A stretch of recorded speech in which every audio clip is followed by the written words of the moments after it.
Allez, c'est parti. Bonsoir, on a la Fédération PDS France réunie, M. Maïssa Touré, M. Ibrahim Diop. Donc là, ils sont en mode préparation de la manifestation pour le 14 pour soutenir le front au Sénégal. Monsieur, quels sont vos préparatifs? Qu'est-ce que vous envisagez de faire? Merci beaucoup. Donc nous étions en Assemblée Générale aujourd'hui. C'est pour préparer deux manifestations majeures. Celle du 14 octobre, c'est-à-dire vendredi prochain, qui rentre dans le cadre de la coalition And Wattu Sénégal. Donc nous allons manifester pour 3 points. Le premier point va porter sur la gestion de nos ressources naturelles, donc la bonne gouvernance. Parce que nous avons constaté que depuis 2012, Macky Sall et sa famille se sont accaparés de nos ressources naturelles. Donc de deux, il y a ce qu'on appelle aussi le processus électoral. Parce que Macky Sall est tellement impopulaire que s'il sait s'il organise des élections dans la transparence, il sera battu au premier tour. Donc pour éviter au Sénégal un hold-up électoral que Macky Sall et son ministre de l'Intérieur sont en train d'organiser, nous allons mettre l'accent sur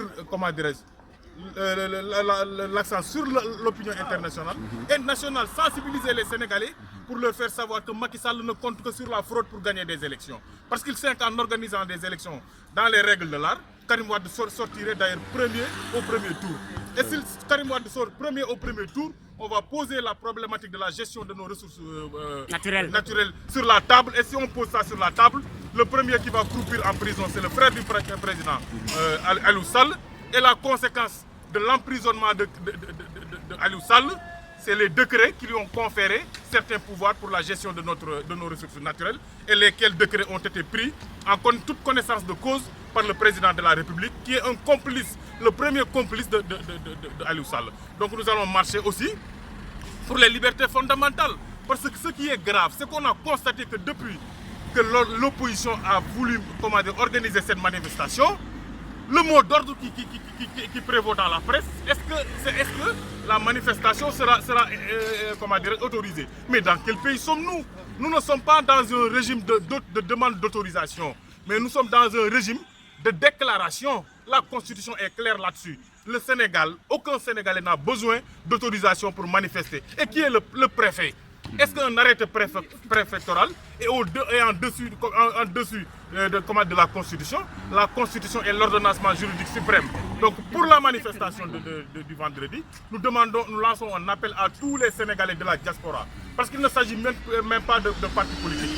C'est les Sénégalais qui vont se réunir devant le consulat du Sénégal pour porter à l'intention de la communauté internationale qu'il y a le danger qui croupit au Sénégal. Et si nous n'en prenons pas garde, Macky Sall va précipiter le Sénégal qui est d'ailleurs dans un état comatique. Le deuxième point qui a été évoqué lors de cette assemblée générale organisée par la Fédération du Parti démocratique sénégalais, c'est la grande conférence du 29 octobre. Vous savez qu'on avait décidé d'organiser des séries de conférences. Donc cette conférence va porter sur l'état des droits de l'homme au Sénégal. Donc nous avons invité des personnes ressources, c'est-à-dire des avocats, des sommités internationales, des hommes politiques, des associations, bref, en tout cas toute la crème africaine et au-delà, parce qu'il y aura des gens qui ne sont pas de nationalité sénégalaise, qui ne sont pas des Africains qui prendront part à cette manifestation. Donc nous sommes en train de préparer la manifestation. Nous allons faire le tour de la France, parce que même au-delà, parce que toutes les localités de la France seront organisées à cette manifestation, qui n'est pas une manifestation fondamentalement politique, mais qui est une manifestation citoyenne et républicaine pour montrer aussi à l'opinion nationale et internationale qu'au Sénégal, vraiment, la problématique des droits de l'homme se pose. Parce qu'on ne peut plus manifester. Si vous n'êtes pas avec Macky Sall, votre place c'est la prison. Si vous n'êtes pas de la famille du président de la République, vous ne pouvez pas bénéficier des opportunités qu'offre la République. Nous pensons que ça c'est inacceptable et injuste pour un pays comme le Sénégal qui jadis était la vitrine des droits de l'homme au Sénégal, en Afrique du moins, et au-delà même. Merci M. Diop. M. Famara Dioko, je vous laisse la parole pour vous exprimer sur l'organisation. Merci. C'est à vous. Président de la commission. Oui, je suis le président de la commission d'organisation pour la conférence du 29 octobre 2016. Ça va se dérouler au 98 rue Charon, 75 011 Paris, c'est Paris 11e, métro Charon, ligne 9. Nous préparons effectivement cet événement de grande envergure. pour exprimer effectivement notre position, pour éclaircir effectivement la lanterne des esprits des citoyens sénégalais.